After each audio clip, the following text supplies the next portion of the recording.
पति पत्नी का जो इस दुनिया में एक खास रिश्ता है जिसको तराजू में तोला नहीं जा सकता। ऐसा है, बुद्धि भी अद्भुत है। पति और पत्नी के जो रिश्ते को दुनिया के हर रिश्ते से कुछ खास माना गया है। दोनों का सब संबंध होता है, सगाई होती है, कितना पैसा खर्च होता है, शादी होती है। एक पिता को लगता है बेटे की शादी कर रहा हूं, सब कुछ लुटा दूं।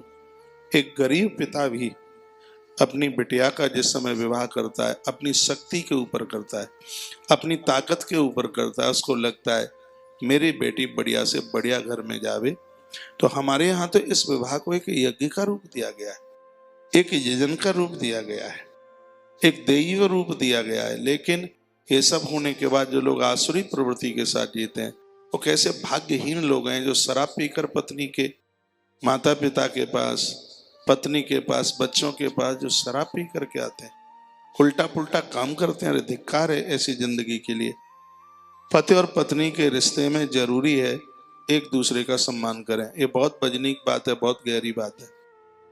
आप कितने भी पढ़े लिखे हों, आप कितना भी धन कमाते हो, आप कितना भी पैसा कमाते हो, एक तो मैं आप सबसे निवेदन करना चाहूंगा, कभी मन में ये पुरुष लोग ये बात लेकर के ना जाएं कि तुम्हारी पत्नी गरीब परिवार से, वहां सब बिखर जाएगा, वहां कुछ रहेगा ही नहीं।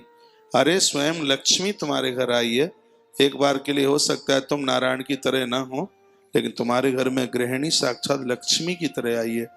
उसके तुम पियर को तराजू क्यों लगा रहे हैं? उसके पियर में धनवान हैं कि गरीब हैं, उधर क्यों आप जा रहे हैं?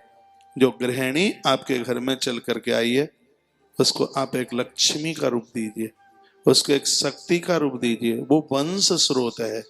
नारी को दूसरे शब्दों में वंश स्रोत कहा गया है। वह आपके खानदान को बहुत आगे तक ले जाने वाली है। तो उसका आदर करना सीखिए। नारियां पुरुष का आदर करना सीखें। मैं निवेदन करना चाहूंगा, जिस घर में स्त्री पुरुष एक दूसरे का सम्मान करते हैं उस घर में लड़ाइयाँ नहीं होती, उस घर में झगड़े नहीं होते।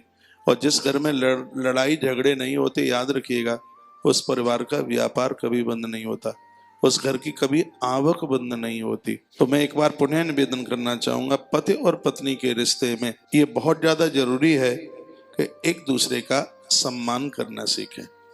अगली एक चौथी बात का मैं निवेदन कर रहा हूं, एक दूसरे की तकलीफ को समझें। पुरुष को तकलीफ होती है, माताएं बेचैन हो जाती हैं, बहनें बेचैन हो जाती हैं। लेकिन जब गृहिणी को कोई दिक्कत परेशानी होती है, वो बहुत उंगलियों पर गिनने वाले लोग हैं जो उसकी उस परेशानी को अपनी परेशानी से कह देंगे, अरे गर्म पानी पी ले, वो महाराज ने कहा था कथा में काढ़ा पी करके ठीक हो जाएगी। लेकिन उसको कितनी बेचैनी है, बार बार अपने पियर फोन करेगी, गुरुजनों के पास फोन करेगी, और जहां उसकी जानकारी है वहां फोन करेगी। इसलिए तो मां अनुसुईया ने कहा था कि समय आने पर सब तुम्हें छोड़ सकते हैं, लेकिन ये चार आपका संग नहीं छोड़ेंगे। एक है मित्र, एक है धर्म, एक है धीरज और एक है पत्नी। पत्नी को धर्म के साथ जोड़ा है। जहां धर्म की बात कही है वहां पत्नी की बात कही है। इसलिए इसको भोग पत्नी नहीं कहते हैं, इसलिए इसको धर्म पत्नी कहते हैं।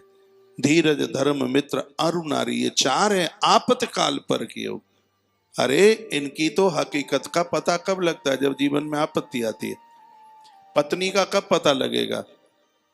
वो रोटी बना रही है, चलो वो तो बनाती ही है, बच्चों को जन्म दे रही है, वो तो सब दुनिया का ही तो काम सब होता ही रहता है।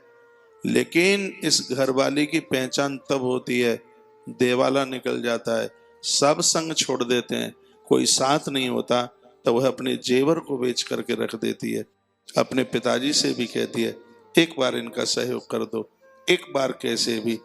वो ऐसी आग्रहता करती है। उस नारी के उस समय के उस क्षण के मूल्यांकन को कौन कर सकता है?